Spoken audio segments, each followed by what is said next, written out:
Early the next morning, Laban kissed his grandchildren and his daughters and blessed them. Then he set out on his journey back home. Meanwhile, Jacob continued on his own way, and God's angels encountered him. When Jacob saw them, he said, "This is God's encampment." So he named that place Mahanaim.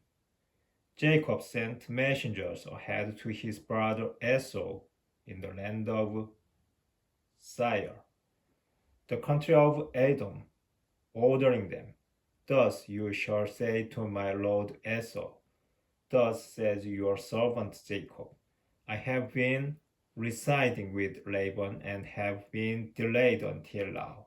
I own oxen, donkeys, and sheep, as well as male and female servants. I have sent my lord this message in the hope of gaining your favor." When the messengers returned to Jacob, they said, "We found your brother Esau. He is now coming to meet you, and 400 men are with him." Jacob was very much frightened. In his anxiety, he divided the people who were with him, as well as his flocks, herds, and camels, into two camps. If Esau should come and attack one camp, he reasoned, the remaining camp may still escape.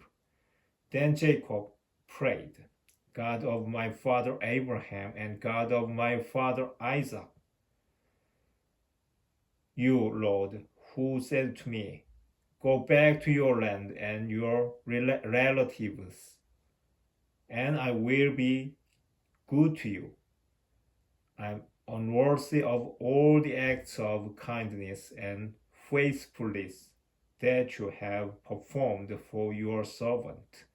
Although I crossed Jordan here with nothing but my staff, I have now grown into two camps. Save me from the hand of my brother, from the hand of Esau. Otherwise, I fear that he will come and strike me down and the mothers with the children. You yourself said, 'I will be very good to you, and I will make your descendants like the sands of the sea, which are too numerous to count.'" After passing the night there, Jacob selected from what he had with him a present for his brother Esau: 200 she-goats and 20 he-goats, 200 ewes and 20 rams, 30 female camels and their young, 40 cows and 10 bulls, 20 female donkeys and 10 male donkeys. He put these animals in the care of his servants in separate herds, and he told the servants, "Go on ahead of me, but keep some space between the herds." He ordered the servant in the lead, "When my brother Esau meets you and asks, 'To whom do you belong? Where are you going? To whom do these animals ahead of you belong?'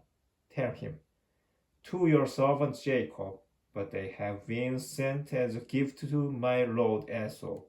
Jacob himself is right behind us.'" He also ordered the second servant and the third and all the others who followed behind the herds.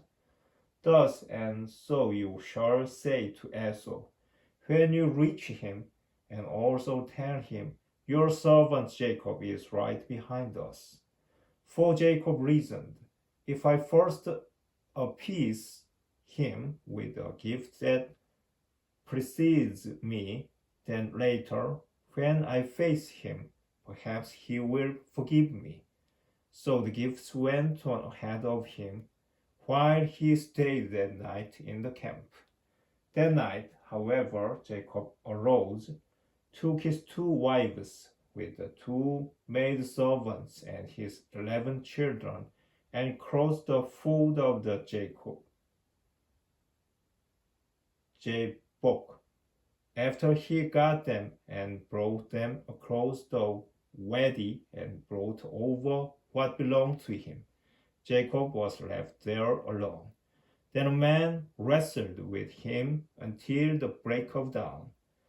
When the man saw that he could not prevail over him, he struck Jacob's hip at its socket, so that Jacob's socket was dislocated as he wrestled with him. The man then said, "Let me go, for it is daybreak." But Jacob said, "I will not let you go until you bless me." "What is your name?" the man asked. He answered, "Jacob." Then the man said, "You shall no longer be named Jacob, but Israel, because you have contended with divine and human beings and have prevailed." Jacob then asked him, "Please tell me your name." He answered, "Why do you ask for my name?" With that he blessed him. Jacob named the place Peniel, because I have seen God face to face. He said, "Yet my life has been spared." At sunrise, as he left Peniel, Jacob limped along because of his hip. That is why, to this day, the Israelites do not eat the sciatic muscle that is on the hip socket, because he had struck Jacob's hip socket at the sciatic muscle.